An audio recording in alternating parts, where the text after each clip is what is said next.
చంద్రబాబు నాయుడు గారు కూడా మీరే చూసుంటారు, నా దగ్గర నా చేతిలో మంత్రదండం లేదు అని ఆర్థిక మంత్రి గారు దివాలా తీసింది, హిరోషిమా నాగసాకి అయిపోయిందని చెప్పేసి బడ్జెట్ ప్రవేశపెట్టే సమయంలో మీరే ఒక పక్క ఒప్పుకుంటా ఉన్నారు, అప్పులు తగ్గిపోయినాయి, జగన్ చేసింది ఇంతే అని చెప్తా ఉన్నారు. మళ్ళీ హిరోషిమా నాగసాకి, మళ్ళీ బీహారు, మళ్ళీ శ్రీలంక, నా చేతిలో డబ్బులు లేవు, రాష్ట్రం దివాలా తీసింది అంటే ఏంటి ఈ కామెంట్స్? రాజకీయంగా తీసుకెళ్లే అంశాలా ఇవి? రాష్ట్రానికి సంబంధించిన అంశాలని రాజకీయంగా తీసుకెళ్లేదేంటి అంటే మన పాయింట్ ఏంటంటే ఇక్కడ వీళ్ళు ప్రధానమైనటువంటి టార్గెట్ ఏంటంటే ఆ రోజుకి రాజకీయంగా మనకు లాభ నష్టం చూసుకున్నారు. అదే చెప్పి ఆ రోజు వీరు చేసిన ప్రయత్నాలు జగన్ గారి ఓటమికి అదనపు కారణమైంది. మనం ఏమైనా చెప్దాం, ఎన్నికల్లో గెలిచిపోతాలు మనం చూసుకుందాం అన్నాడు.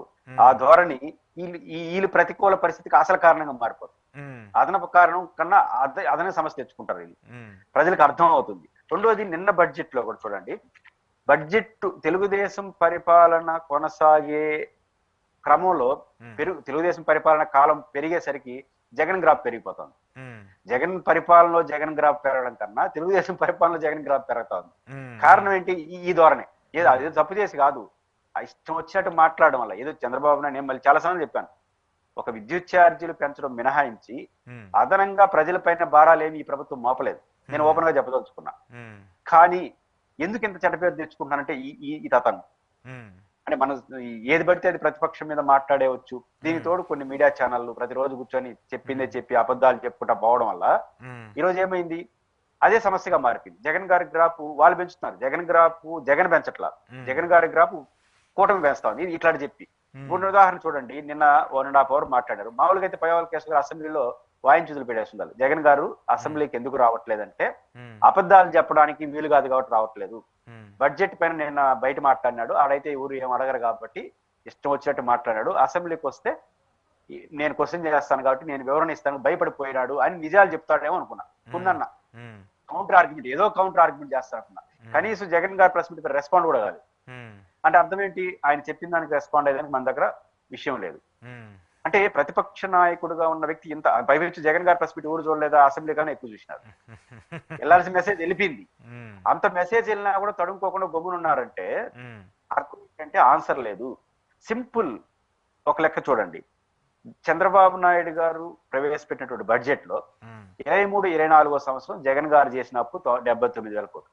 అంటే ఎండ్ పాయింట్.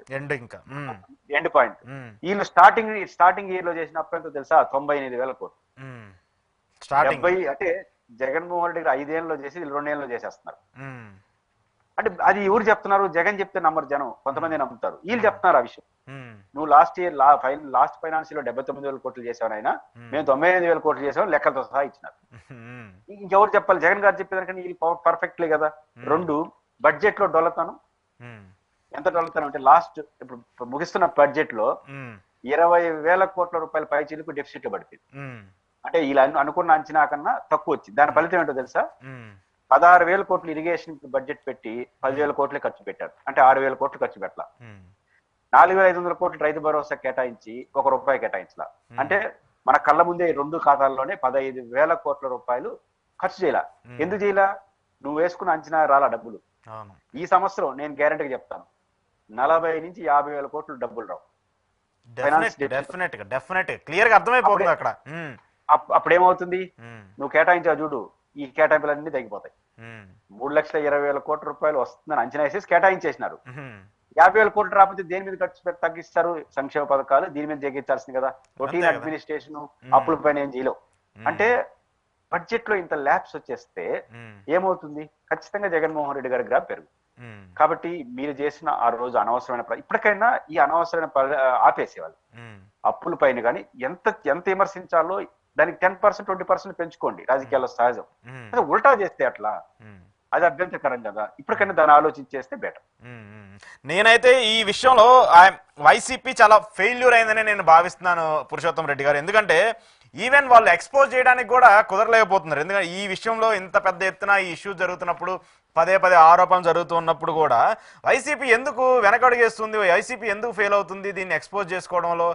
పేపర్లుగా, మీడియాలుగా ఎవరికి ఇష్టం వచ్చినట్టు వాళ్ళు మాట్లాడుతూ ఉంటారు, వాళ్ళు రాస్తూ ఉంటారు. కానీ ఎందుకు ఎమ్మెల్యేలు కావచ్చు, ప్రస్తుతం ఉన్నటువంటి జగన్మోహన్ రెడ్డి గారు కావచ్చు, ఎంత పదే ఈ అంశాలన్నింటినీ ఎందుకు ఖండించలేకపోతున్నారు? అంటే ఇక్కడ పాయింట్ ఏమవుతుందంటే ఉమ్, ఆ, నేను మొదట చెప్పాను కదా, ఉమ్, మన పరిపాలన మనం చేసుకుంటున్నాం, ఉమ్, వాళ్ళ అబద్ధాలు వాళ్ళు చెప్పుకుంటున్నారు ఉమ్, అని అనుకున్నారు వీళ్ళు. ఉమ్, అసలు నువ్వు నిజాలు చెప్పకపోతే అబద్ధాలు నిజంగా అవునట్టుపోతాయి. ఉమ్, ఇది మొదటి అంశం. ఉమ్, అయితే ఆ బేసిక్ గా కొన్ని వీళ్ళు ప్రొఫెషనల్ పొలిటికల్ పార్టీ కాదు. ఈ వైసీపీతో వచ్చిన తలనొప్పి ఏంటంటే ప్రొఫెషనల్ పొలిటికల్ లక్షణాలు లేవు అది. ఉమ్, అది ఏదో బుద్ధి పుట్టినప్పుడు ఉపన్యాసాలు చెప్పుకుంటా ఉంటారు. ఇప్పుడు జగన్ గారు ఈ రకంగా ఆ రోజు ముఖ్యమంత్రి హోదాలో ప్రెస్ మీట్లు పెట్టుంటే నిజాలు తెలుసుంటాయి కదా. అంతే కదా. ఉమ్, కాబట్టి ఆ ప్రొఫెషనలిజం లేకపోవడం, ఎప్పుడు చెప్పాలో అప్పుడు చేయకు. ఉదాహరణ చూడండి, మొన్న ఎమ్మెల్సీ ఎన్నికలు జరిగినాయి. ఉమ్, ఉత్తరాంధ్రలో టీచర్ అభ్యర్థి ఓడిపోయినారు. ఉమ్, ఎవరు? కూటమి బలపరిచిన అభ్యర్థి ఓడిపోయినారు. అవును. కానీ ఒకటేం చేశాడు అచ్చెన్నాయుడు గారు, ఆయన కూడా మేమే మద్దతు ఇచ్చామని చెప్పినారు. ఉమ్, అందరితో ఆగినారా? మా అభ్యర్థి అన్నట్టు చెప్పేసి ఫైనల్ గా బయటకు వచ్చి మేము టీచర్లకు న్యాయం చేస్తున్నాం, భయపడాల్సిన అవసరం లేదు, ఇవన్నీ చెప్పుకొచ్చారు. ఉమ్, మళ్ళీ ఆయన చంద్రబాబు నాయుడు గారు కలిసినాడు. ఉమ్, అవును.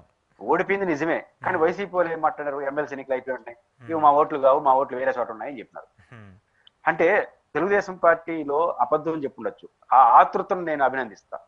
అంటే ఒక చోట ఓడిపోతే ఒక సెక్షన్ ఆఫ్ పీపుల్ నెగటివ్ వస్తుందనే రాంగ్ మెసేజ్ మన పార్టీకి మంచిది కాదని అచ్చెన్నాయుడు గారు వచ్చి బయటకు వచ్చి మాట్లాడాడు. అబద్ధం అనేది కావచ్చు కాక, ఉమ్, కానీ ఆ చొరవ మంచిది అంటున్నాను రాజకీయాల్లో. వీళ్ళ చొరవ ఏంది?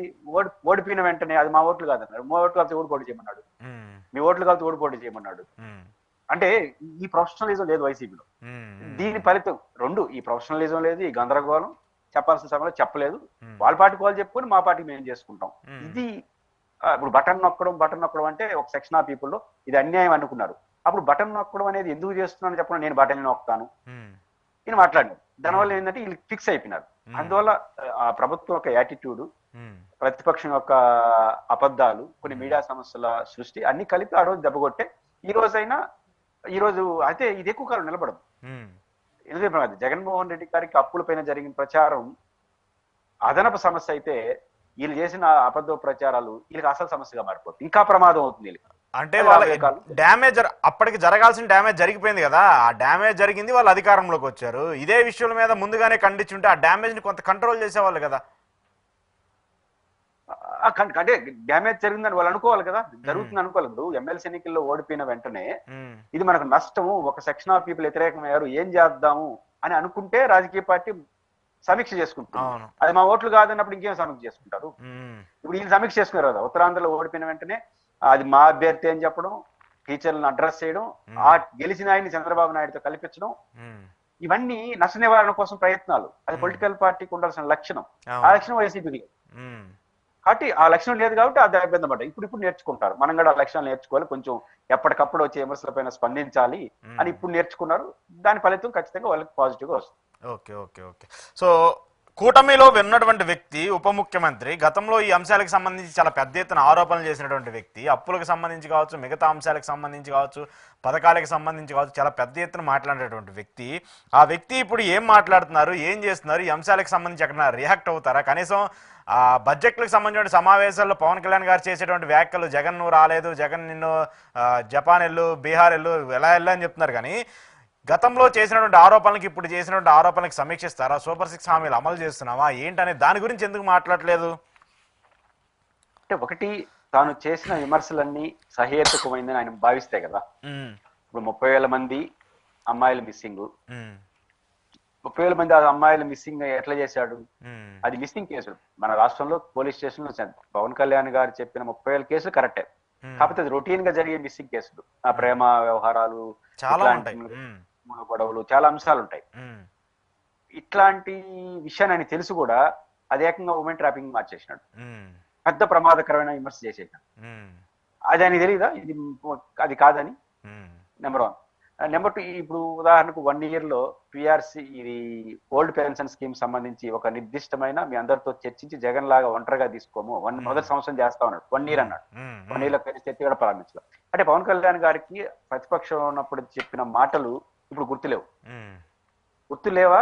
ఆ రోజు మాట్లాడాలి కాబట్టి, జగన్ ని టార్గెట్ చేయాలి కాబట్టి మాట్లాడారు అనేది సమస్య వస్తుంది.